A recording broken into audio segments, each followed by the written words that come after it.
Olá e bem-vindos ao Carreira na Real. Eu sou o Guilherme. E eu sou Hamilton. Aqui destacamos pessoas que estão começando sua trajetória e também que já construíram carreiras notáveis no mundo corporativo. Hoje nós temos um convidado muito especial. Nosso convidado de hoje é Rodrigo Abreu, presidente da Alpha Graphics Brasil, uma empresa global de comunicação visual, impressão digital e marketing. Sob sua liderança, o Brasil se tornou um dos principais mercados internacionais da marca. Rodrigo é conhecido por sua inovação, sendo responsável por transformar o setor gráfico tradicional por meio de tecnologias digitais e serviços de marketing integrados. Rodrigo, muito prazer te ter aqui.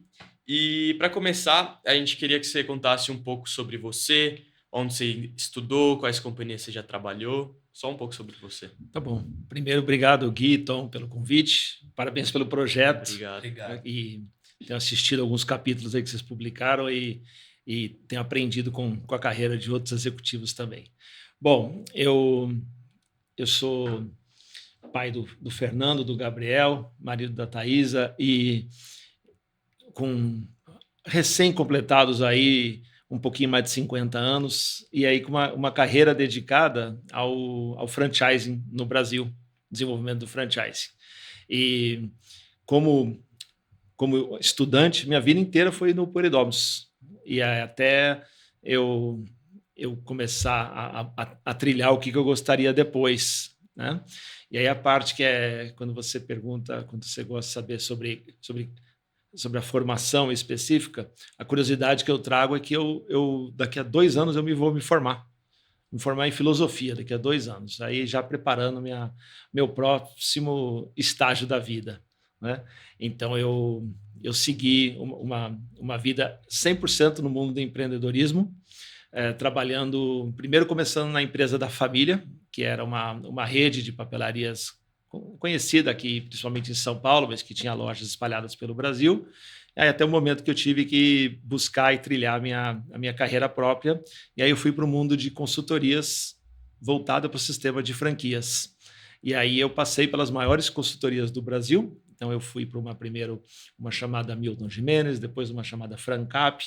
E aí eu fui trabalhar, fui transferido, fiquei 3 anos no Rio Grande do Sul, uma terra que você conhece bastante. Fui desenvolver um projeto no mundo de... Foi a primeira empresa de fast fashion, uma das primeiras do mundo, que fazia o desenvolvimento da moda lá no Rio Grande do Sul, mas toda a expansão da rede de franquias pelo Norte e Nordeste brasileiro, chamava Gasoline. E foi muito intenso, muito boa essa etapa da minha carreira, porque foi aonde eu desbravei o Brasil e deixei de ter uma visão quase que superficial do que era o Brasil, olhando aqui numa ótica só de Sudeste, principalmente de São Paulo. Então, conhecer praticamente todos os estados e o interior do Norte e Nordeste, principalmente do Brasil, foi gratificante. Até o momento que eu resolvi voltar para São Paulo e trabalhar na maior consultoria de franchise do Brasil, que chama Grupo Xerto, que é quem trouxe o sistema de franquias para o Brasil. E aí, meu desejo de trilhar uma carreira internacional fez com que eu, em 2004, fosse para a Alpha Graphics para fazer um projeto que foi de replanejamento estratégico dela no Brasil, onde ela ainda estava pensando no momento que o Brasil vivia econômico naquele específico de muito desafio, e ela queria decidir se ia ficar no Brasil ou não. E aí, em 2004, eu entro na Alpha Graphics e começo a minha trilha na empresa.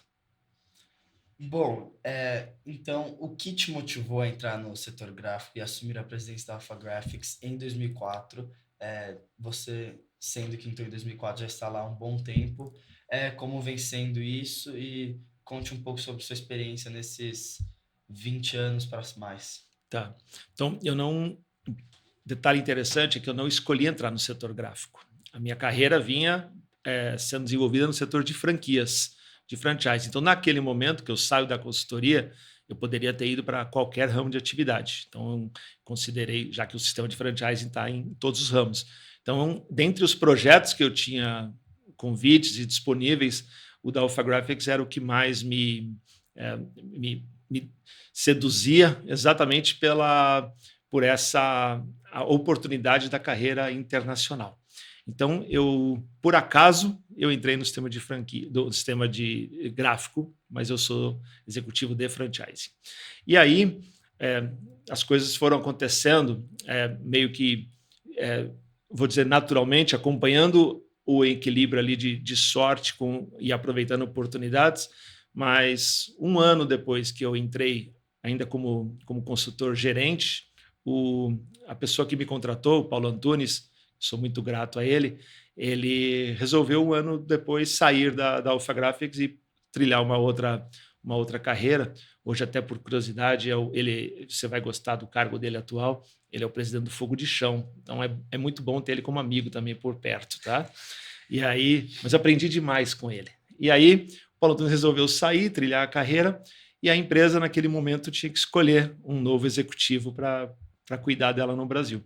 Naquele momento, eu no auge dos meus 30 anos, né, ainda sem cabelos brancos, mas me deram a oportunidade. Então, foi uma coisa que aconteceu, que apareceu a oportunidade e eu agarrei ela.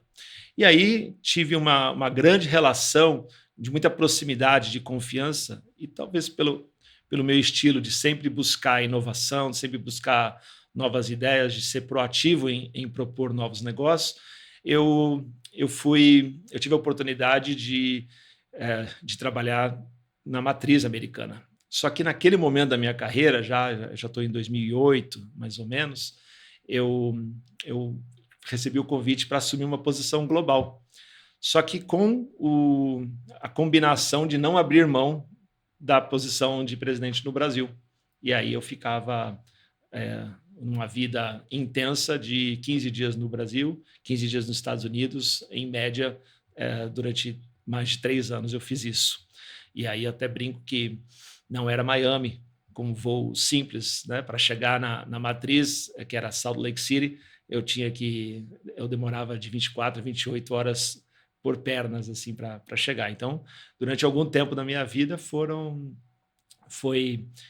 interessante, porque era quase que 10% da minha vida estava dentro de um avião. E aí, o que é a parte interessante que eu destaco, assim, porque eu consegui aquela posição porque eu aceitei fazer algo que a maior parte dos executivos ou a maior parte das pessoas não aceitariam, essa vida intensa. Até o momento que 2012, e aí vem uma outra bela guinada na carreira, foi que a matriz, então 2012, ela resolve se desfazer das subsidiárias globais. Ela tem presença em vários países e deu a oportunidade para cada presidente de cada um dos países fazer um processo de managed buyout, que é onde o gestor local compra a operação. Então, em 2012, eu tive a oportunidade então, de deixar de ser, vou chamar de apenas como executivo presidente, onde eu fiz a aquisição da empresa no Brasil, e aí passei a ter o comando da empresa de uma forma não só executiva, mas aí em termos de cotas, em termos de liderança. E aí a gente, com o meu time, aí eu foquei, aí foi o momento que eu decidi, então, em 2012, ficar só no Brasil, 100% focado aqui, e aí desenvolver a empresa aqui com maior liberdade, com maior autonomia para tomar as decisões, e o resultado tem sido muito positivo. Queria te perguntar como que é adaptar uma marca global como a Alpha Graphics para o público brasileiro?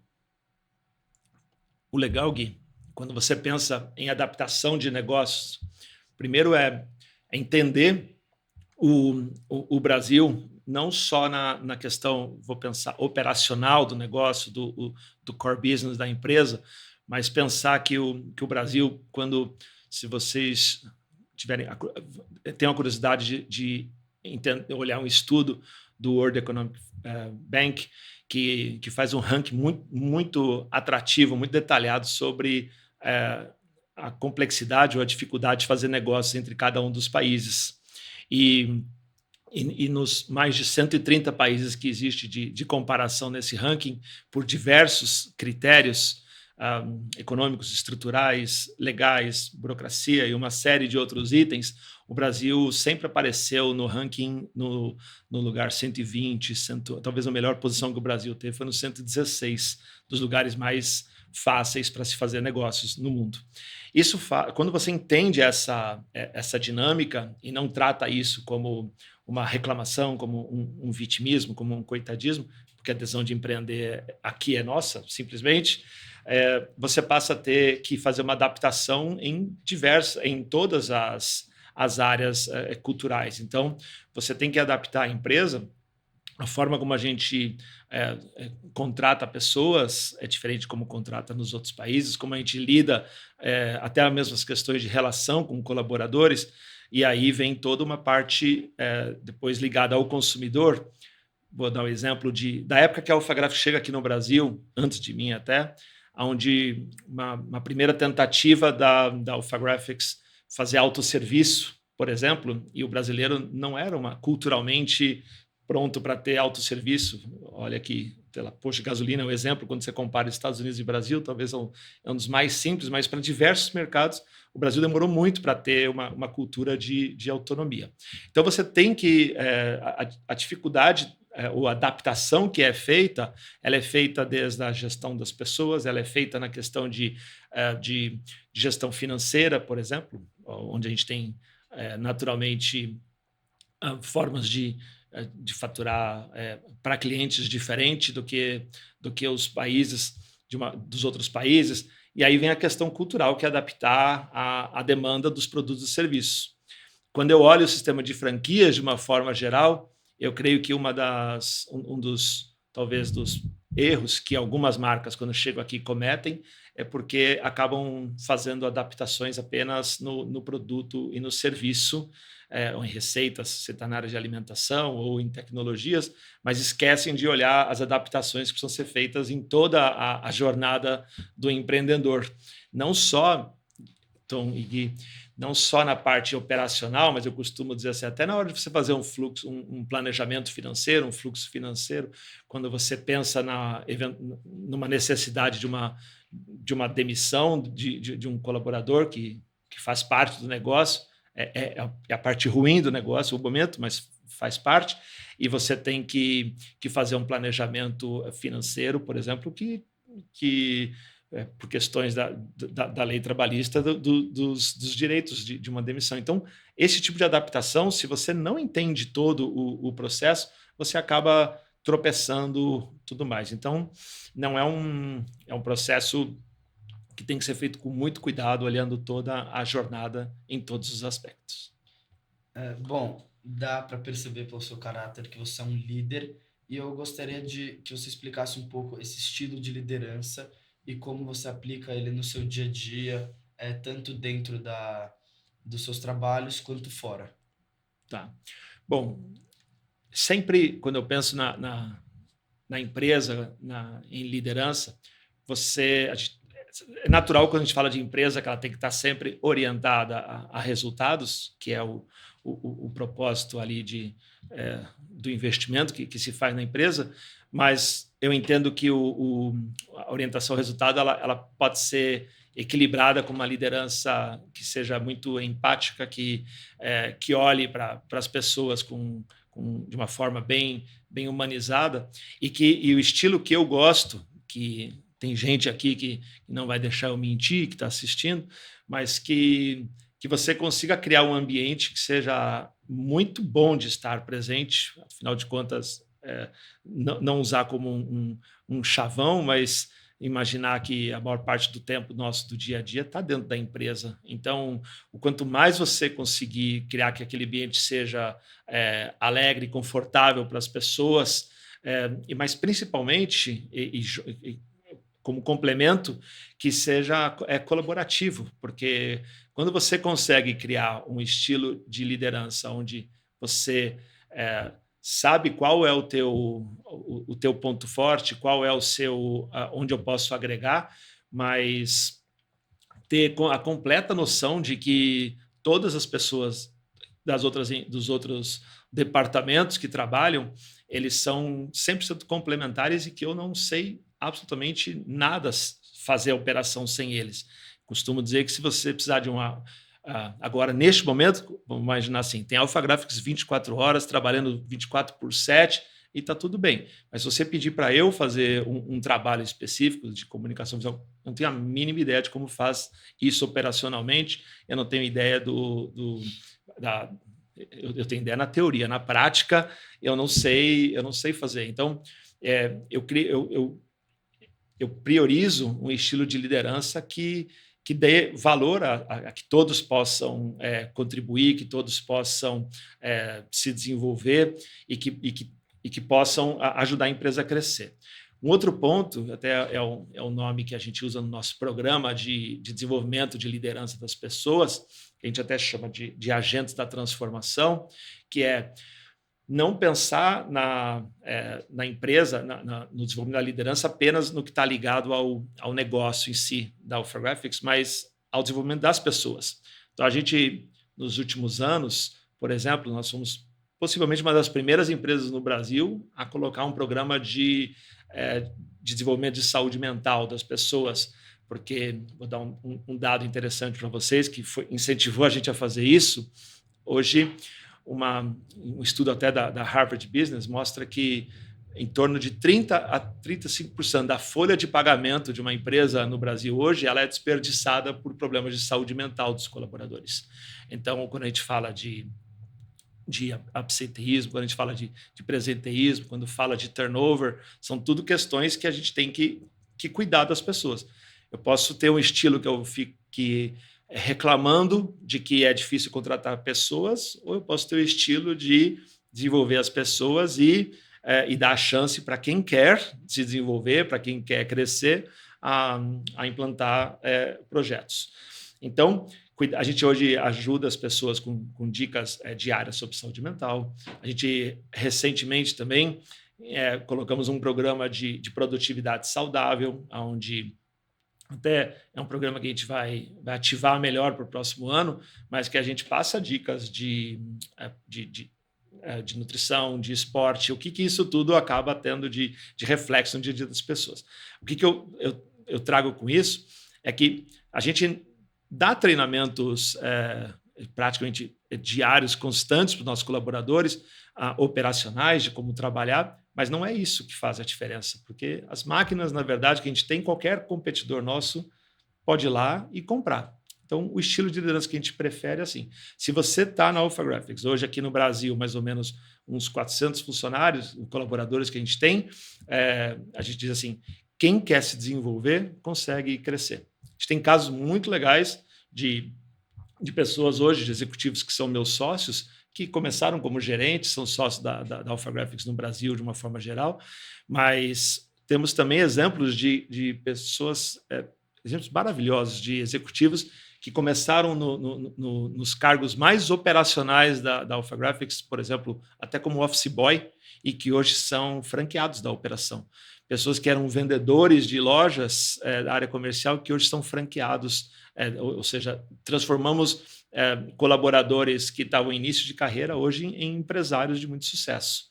Então, o estilo nosso que a gente implanta, a nossa cultura vou usando de novo o nosso programa, é o máximo possível de transformação de pessoas. Para quem quer, a oportunidade é dada a todos, mas tem que respeitar o momento de cada um também, porque, de novo, a individualidade acaba sendo o que trilha o próximo degrau da pessoa. Queria te perguntar quais estratégias que a Alpha Graphics usa para se destacar num mercado tão competitivo. Bom, primeiro, uma das que eu mais gosto é quando a gente há muito tempo, e não vou chamar de não é uma ação, vou chamar assim, de agora, recente que a gente atua, mas a gente segue há muito tempo o conceito do capitalismo consciente. E o que significa isso? Que o jeito que a gente conduz a empresa, os nossos franqueados, nossos colaboradores, ela vai além do que a empresa faz como core business operacional. O que isso significa? Que há muito tempo a gente desenvolve ações, por exemplo, de sustentabilidade. E a sustentabilidade que eu falo é a quantidade de ONGs que a gente apoia diretamente. Algumas eu faço parte do conselho delas e atuo diretamente na transformação, vamos chamar da sociedade, diversos projetos ambientais, porque, por exemplo, o mundo gráfico ele foi atacado durante muito tempo como um inimigo até da própria da natureza, destruindo florestas, por exemplo. Então, nós, por exemplo, atuamos diretamente na área educacional para mostrar que isso era combater uma mentira que era uma fake news que há muito tempo era contada para o mercado, ao mesmo tempo que a gente, ao fazer isso, a gente coloca programas na nossa empresa de reciclagem de aparas de papel, por exemplo, dando destinos finais, apoia ONGs de cooperativas de catadores de resíduos, por exemplo, mas também, paralelamente, nós fomos a primeira empresa do setor, por exemplo, a ser carbono neutro no Brasil. Então, mostrando que você consegue ter uma atuação, de novo, de impacto na sociedade. Como eu falei, no desenvolvimento de colaboradores. E aí, depois, naturalmente, como que a gente conta isso diretamente para os clientes? Porque não só falando, então, uma das formas que a gente diferencia é criar uma conversa consistente com os nossos, com todos os clientes ou potenciais clientes, de que a gente não é só uma empresa que faz impressão, comunicação, serviço de marketing, que a gente tem uma abrangência em outras áreas. Isso que acontece é que a gente fortaleceu demais a marca, que trouxe para o mercado uma autoridade dela no mercado, trouxe e de novo, não como programas pontuais, mas com uma ação consistente. E isso acaba a gente acaba nos dando a oportunidade de trabalhar acima do marketing, o que é chamado um branding da empresa, de que a gente está presente absolutamente o dia inteiro na vida das pessoas de uma forma sólida. Então, foi assim que a gente conseguiu construir então a marca se diferenciar. Eu volto a dizer, porque o produto em si, como a maior parte do que a gente vê no mercado, o produto é commodity. O como trabalha ele, por exemplo, não sugerindo, com muitos dos nossos clientes, a gente tem a proatividade de o nosso maior desejo, não simplesmente de fazer o que vocês estão pedindo que a gente faça, mas na hora que a gente vê uma oportunidade de sugerir algo para melhorar, como o nosso mercado é muito amplo, é natural que o cliente não saiba muitas vezes a quantidade de oportunidades de recursos que ele pode usar para desenvolver. Então, a gente criou uma cultura de proatividade, de sugerir melhorias para os clientes. Isso fez com que a gente não fosse apenas, nos tornasse apenas um executor do trabalho que precisasse, mas atuando como literalmente como um consultor de soluções de inovação e assim por diante. Bom, eu tenho uma pergunta um pouco mais pessoal. Tá. Tenho curiosidade de saber o que te levou a produzir esses livros, mais do seu interesse mesmo, e se sempre foi algo que você quis fazer, ter o seu livro, se foi um sonho seu. Eu achei bem interessante, principalmente você tendo 2 livros. Tá. Bom, obrigado. O Vacina de Produtividade, de Resultados de Produtividade, ele foi um livro que eu escrevi durante a pandemia, no meu pior momento, um dos piores momentos meus de vida, ou mesmo de pessoal e de carreira, porque aquele momento, quando chega a pandemia, ali 17 de março de 2020, quando anuncia um lockdown, quando você imagina que os principais mercados que tiveram os primeiros fechamentos foram os mercados que mais representam o nosso faturamento. Então, a gente teve uma queda naquele momento de faturamento de mais de 80%, só que carregando todos os custos. Então, naquele momento, Tom, passa um filme na sua cabeça de, caramba, tudo que a gente construiu vai por água abaixo. Então, e por uma questão que a gente não tinha controle sobre aquilo. O controle estava em como a gente reagia àquilo, né? Mas eu estava num momento muito, muito ruim. E aí escrever o livro foi uma forma que ele não nasceu como um livro. Ele nasceu como um programa que eu escrevia para mim mesmo, como vou chamar uma autoterapia quase que, não vou exagerar, não precisaria disso, quase que para tratar uma depressão que eu estava começando a ter naquele momento. E eu uso os textos para me levantar primeiro, tipo, como trabalho da minha mentalidade de seguir em frente. Quando eu escrevo os primeiros textos, eu apresento para os meus sócios, principalmente, a ideia para o Rogério e para o Michel, e a gente começa a trabalhar a equipe da franqueadora. Depois a gente decide fazer lives semanais, todas as segundas-feiras, 9 e 9 da manhã, para os franqueados, porque, como liderança, eu tinha que mostrar para todo mundo a minha motivação, ou mesmo de onde eu estava tirando energia para passar por aquele momento complexo. E aí, Tom e Gui, veio um feedback muito positivo da turma que estava assistindo, colaboradores pedindo para que as famílias tivessem acesso àquele conteúdo. Aí a gente resolveu fazer essas lives abertas para o mercado. E então o legal foi exatamente que quando nós estávamos no final, e aí convidei Michel, convidei Rogério, convidei um outro amigo, Guilherme, para fazer textos. Naquele momento a gente viu que os textos estavam prontos para ser um livro. Então a gente acabou dando como se fosse um presente para a sociedade. Então, esse aqui específico são pensamentos que nos tiraram de um momento extremamente desafiador, que nos colocaram no trilho de novo e que faz, com isso, não a gente ter só sobrevivido àquele momento, mas ter plantado uma sementinha que nos torna hoje muito maior e muito mais forte do que pré-pandêmico. Esse é esse livro aqui.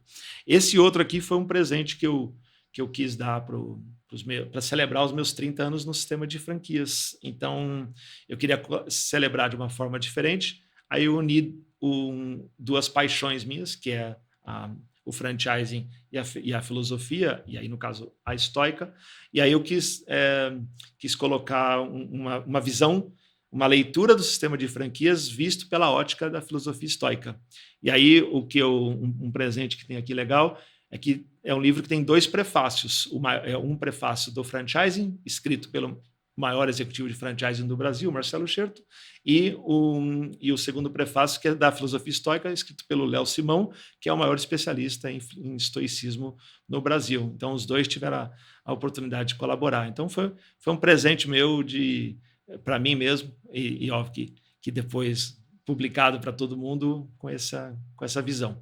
E agora, talvez em primeira mão, falando aqui, o terceiro já tá na metade já. Até quando eu falo na metade, é um programa que a gente criou também na Alpha Graphics, que todos os dias, durante 10 minutos, tem uma apresentação minha sobre um tema específico. E esse livro vai chamar Profissional Imparável, e eu faço nós listamos 42 competências e habilidades que são indispensáveis para qualquer pessoa ter para prosperar como empreendedor, como executivo. E aí fiz 42 só para fazer uma analogia a outra paixão que é a maratona. Então são 42 lições ou dicas de como se desenvolver em cada uma das competências e habilidades. Então, brevemente tem outro chegando aí. Aí eu volto aqui. Você volta. Quando você chegou na Alpha Graphics em 2004, imagino eu que não tem a tecnologia que tem hoje em dia. E eu queria te perguntar de que forma que a tecnologia e o marketing digital transformaram o modelo tradicional de impressão. Tá. Talvez eu vou para te responder, porque eu acho que vale considerar que a transformação do nosso negócio faz parte da cultura nossa, não é? Antes de pensar na tecnologia digital agora, imagina que em 1990, quando ela chega no Brasil, os 3 produtos principais que ela tinha não existem mais. Então, na época, vou talvez citar alguns produtos que vocês não têm a mínima ideia do que sejam os serviços, mas não existia PowerPoint. Então, toda a nossa impressão era em acetato para usar em retroprojetor, que é onde fazia a projeção das aulas, por exemplo. Isso era um dos maiores serviços que a Alpha Graphics fazia, até chegar um PowerPoint e matar aquele serviço. Nós tínhamos um outro negócio que também vocês não tiveram na casa de vocês, mas a gente fazia serviço de envio de fax nas lojas. Então, porque as pessoas que tinham que enviar ou receber fax, mas não tinham muitas vezes em casa, era um serviço. E aí, quando vem naturalmente, quando chega a 94, 95, quando comercialmente entra a internet no Brasil, mata esse serviço também. Então, eu só quis contextualizar isso porque a questão da evolução da tecnologia para nós e reinventar faz parte da cultura de quando ela nasce lá nos Estados Unidos, 1970. Tá? Quando chega a essa revolução, aí vamos pensar acelerando a digitalização, foi uma revisão da gente entender que até aquele momento o papel em si ele era o fim da comunicação. Vou dizer, o fim, assim, as pessoas recebiam o papel e depois não tinha uma interação com o mundo digital. Quando você entende a jornada do produto e do serviço e vê que o papel ele deixou de ser fim e passou até uma posição mais estratégica de ser como um meio, você repara, por exemplo, o meu próprio livro, nos 2 livros, é um exemplo. Nos 2, cada um dos capítulos termina com um QR Code que a pessoa pode assistir ou ler, assistir ou ouvir o livro. Então, ao invés de você brigar com a inovação, é um pensamento nosso de como trazer ela para dentro de casa. Isso fez, eu falo de QR Code, mas pode ser um RFID, pode ser um NFC, pode ser qualquer uma de tecnologias que levam nós para o mercado. Até mesmo quando você pensa que, quando você começa a entender a oportunidade da jornada do produto e do serviço, você pensa, peraí, então se a gente tem a oportunidade de ter um papel, qualquer mídia impressa, e que joga para o mundo digital, como que a gente se beneficia disso? Então a gente pode ter uma produtora de vídeo? Podemos ter a geração de conteúdos? Podemos. Se eu estou jogando um QR Code para um site, então a gente pode ter uma área de web designers para criar o site. Então a gente foi com isso, na verdade, ao invés de brigar ou de ignorar a inovação que acontece de forma recorrente, como que a gente agrega no nosso portfólio. Então, a gente começa a oferecer um portfólio que na Alphagráfica a gente chama de portfólio infinito, que é entender a tua necessidade e passar a enxergar tudo que a gente pode oferecer. E aí fazer alianças estratégicas, porque a gente não consegue trazer tudo para dentro de casa, mas hoje se a gente consegue entregar como uma one-stop shop para os nossos clientes, o que ele precisar ou mesmo que ele nem imaginou que poderia existir. Então, a gente trabalha dessa forma, agregando possibilidades. E quando você pensa em inovação e digitalização, Gui, a inovação não é só em meios de comunicação, que permitiu também que a gente tivesse...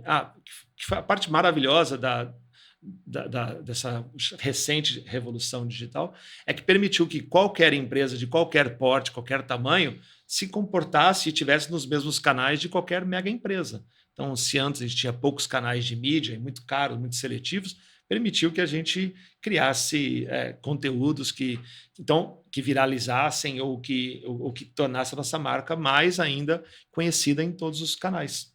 Então, a gente foi fazendo de novo, a gente embarca projetos de inovação, vou dizer, sem medo de errar, tá? E com a consciência de nem tudo que a gente implanta de inovação vai vingar e faz parte. Não está dando certo, ajusta ou tira e embarca outros. Então, a gente acabou... isso faz parte do nosso dia a dia. Nós, até sabendo que é um conteúdo atemporal, mas essa semana a gente tem um workshop de franqueados e nós vamos apresentar uma série de projetos novos de tecnologia ou de entrada em novos mercados que a gente não domina ainda, mas que a gente vai entrar forte. A gente vai lançar agora nessa semana. E eu como eu digo, que é um conteúdo atemporal, porque isso acontece a cada 3, 4 meses, a gente reúne todos os franqueados e apresenta novos mercados que a gente vai entrar, os mercados que a gente está desistindo de atuar e assim por diante. Então, a digitalização para nós só foi forma de potencializar o nosso negócio. Bom, já que tudo está meio que conectado à liderança e tudo volta à liderança, toda a parte do seu trabalho, eu queria que você, se pudesse, quais conselhos você daria para alguém que sonha em ocupar uma posição de liderança no futuro? Tá. Então, primeiro, dizer que todo mundo é líder de alguma coisa a todo momento, tá? Não é, você pode não ter um líder, você pode não estar ainda num cargo de liderança executiva no topo da empresa, mas se você tem pessoas que estão ali conduzindo a sua já na hierarquia, tem pessoas que você lidera, você é líder. Se você na empresa ainda está começando, como a gente tem casos de pessoas que estão começando a carreira e que não estão liderando ninguém, a pessoa possivelmente está liderando em casa, mas ela está também se autoliderando. Então, eu creio que liderança não, o desenvolvimento da liderança, eu trago isso, ela não deve ser pensada só quando você está no topo da hierarquia. Tem que começar já no dia a dia de qualquer pessoa. Eu creio que a dica que eu agregando a isso nós temos que ter a consciência de que a gente está vivendo uma era onde vai ser a primeira vez que a gente tem talvez 5, 6 gerações trabalhando dentro das empresas. E eu vejo que ainda há hoje muitos pré-julgamentos ou mesmo pré-julgamentos superficiais contra gerações, ou mesmo contra a geração nova, sobre estilo de condução das pessoas, mas faz parte. Então você tem que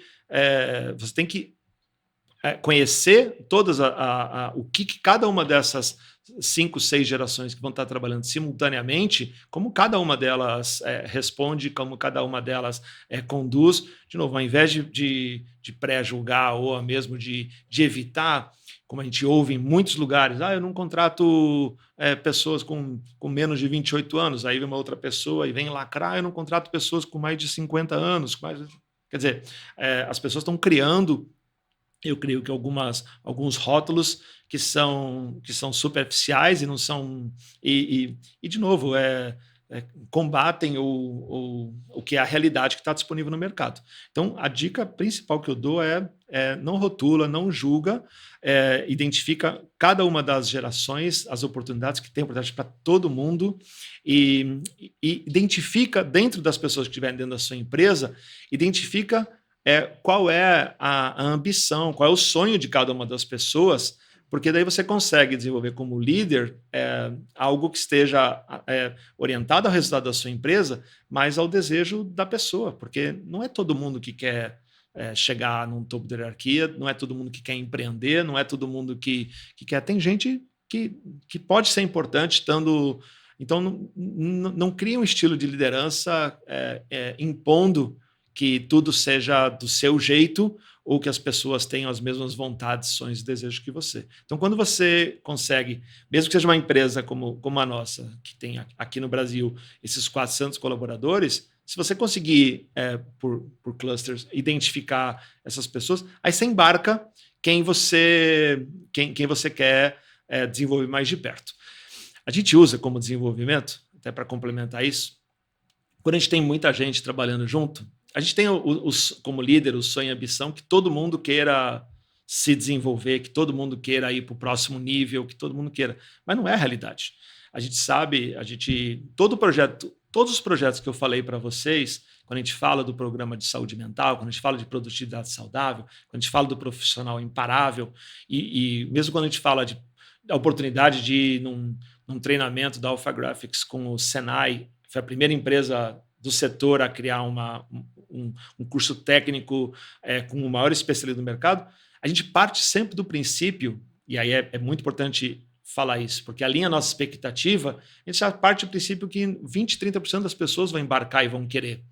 Porque eu falo que isso é importante, porque antes de ter essa consciência, cada vez que nós lançávamos um negócio e só 20%, 30% das pessoas embarcavam, eu gastava a minha energia frustrado porque os outros 70% não embarcaram naquilo que a gente criou com tanto amor, com tanta paixão, com tanta dedicação. Quando a gente inverteu, eu disse assim, cara, 30% que quer, 20%, 30% que quer. 20%. Aí a gente foca a nossa energia de desenvolvimento em cada uma das ações em quem quer. Rodrigo, muito obrigado por... Volta aí. Pode ir. Rodrigo, muito obrigado por ter participado hoje com a gente do podcast.